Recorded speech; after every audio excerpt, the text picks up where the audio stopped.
Welcome back to my channel and thank you for tuning in for another video. If you're new here, my name is Nella and today's video is going to be a journey on my hair, a video on my hair journey.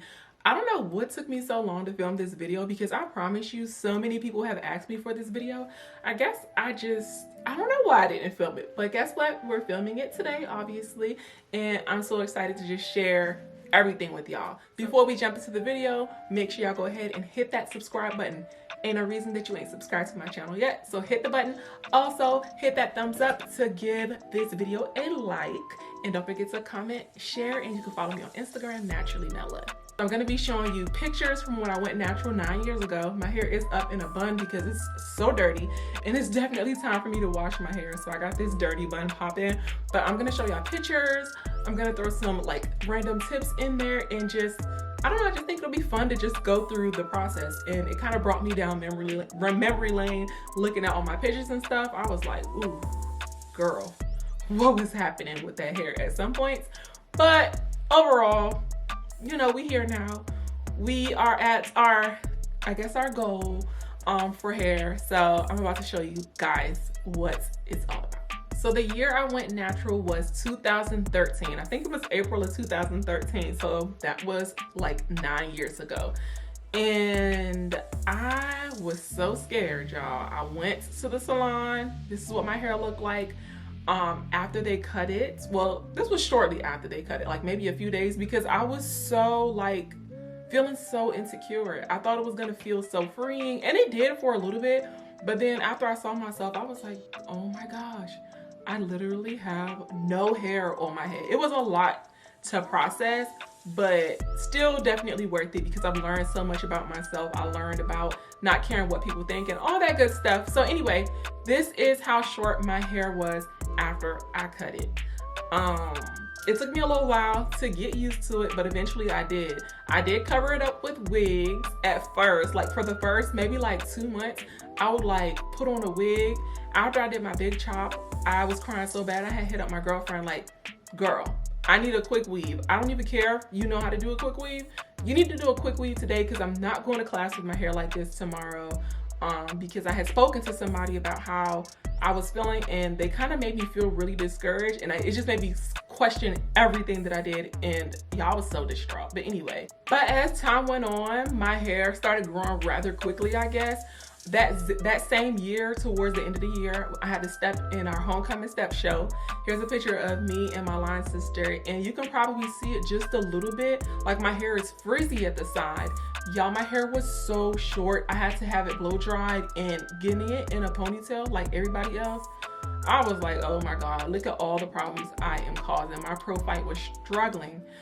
That's one of my big sisters in my sorority. She was struggling to get my hair in a ponytail, but we made it work with all the gel and everything else. Like it all didn't fit, but we made it look like it fit. I just had to randomly throw that in there because I just, you know, good times. So the next year, 2014, I started getting a lot more comfortable with my hair. I don't think I wore, if I did, it was probably like a protective style, maybe some braids or something like that. But that 2014 year, I started becoming a little bit more confident in the natural styles. I remember being on campus, and at that time, not a lot of people were natural. Like you would see very few people on campus that was natural. So it was like, I feel like I was kind of sticking out like a sore thumb a little bit. But it was good when I finally got it together because it went from, oh, why'd you cut your hair off? You should have never done that, to, okay, I like this. I might consider this too. And which a lot of my friends did afterwards. After they was coming for you, girl, they are now natural too, you know? And I'm here for it. I'm here for it. I'm here for doing whatever you want to your hair. But I'm like, it's funny how y'all tried to roast me, but y'all over here with me now, and y'all be asking for tips and stuff. But it's okay, those my girls, I love them. And I would occasionally straighten my hair when it was this length because I was excited about the fact that, you know, I can see my natural hair straight. It was something about the natural hair being straightened, like that texture that's not as like slick as my relaxed hair, that I really just loved. As you can see, the hair started growing a little bit. You know, it wasn't as short as it was when I first did the big chop, of course, but I wish I did not flat iron it as much because the front of my hair, it's like the curls started becoming a little bit loose, and at that time I really did want to have healthy hair, but I didn't really know that enough about my hair. So during the transitioning phase, I probably should have done more protective styles, or just the process of my hair growing in the beginning. I probably should not have used as much heat as I did. I still use heat today, but back then I was definitely tripping because that heat damage was a little much. I didn't pick the best pictures to show y'all because I just, want to keep it real. Like, I wasn't always put together, and I'm not always put together. So I'm throwing some embarrassing pictures in here. This picture is of my hair in 2014 as well. I think I had it like blow dried and I did something to it, and I just picked it out into a fro just to see what it looked like. And this is what my fro was looking like the next year after my big chop. Then I decided that I wanted to color my hair. When I had a relaxer and I colored my hair broke off a whole lot. But I just figured since my hair was natural that it would be able to take the color a lot better, and it did. I didn't have any breakage, but baby, the dryness, especially for someone who didn't know much about taking care of my natural hair at the time. I knew a little bit, but that was my first time coloring my natural hair, and I'm a lazy natural, so I was not doing the color treatment or treating the colored hair the way I should have, so it was dry. Like Exhibit A. Look at this picture. Super dry hair. I did a honey blonde color, and or no, not honey blonde, but a copper color, and a hairstylist did do that for me, but I did not do what I was supposed to do. So if you're gonna color your natural hair, I definitely recommend that you figure out, how to keep it moisturized, get products that are specifically for color treated hair, and really try not to allow it to get, super dry, because I feel like your hair uncolored, super dry, it's just like, okay, yeah, my hair's dry. But when your hair is colored and it's dry, it's like, that's just next level. It just looks really just not acceptable. So since my hair was already colored and bleached, I took a temporary rinse a few months later, and I did like I don't remember the exact color, but I did like a burgundy color, and the rinses take really well to your highlighted hair. I was living for that wine colored red look. I think I did that around the fall of 2015, and I was in love with it, and I decided to start taking care of it a little bit better so it wasn't looking as dried and fried as it did when I had first gotten it colored. Because I have a head full of hair now, people wonder what my hair looked like when I was a baby. So here's my little baby picture. This is my passport picture that I took before my family moved to the States. So if you don't know, I was born in Jamaica.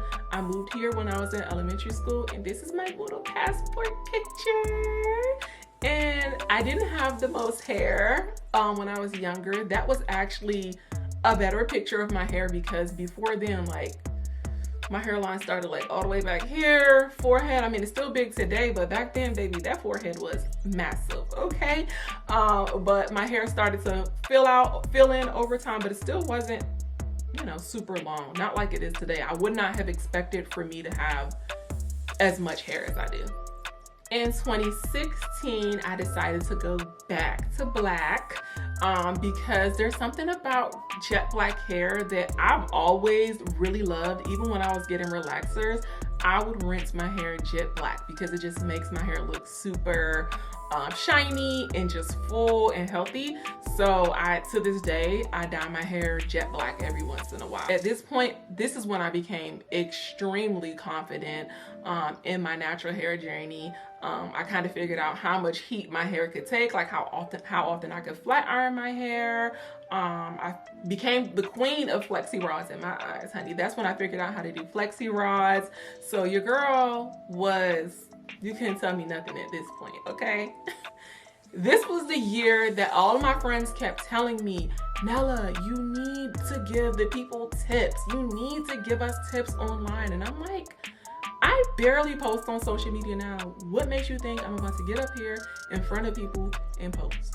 And look at me, here I am. It may have taken me a little bit longer than it should have, but I'm here now, and I'm glad that y'all are here with me.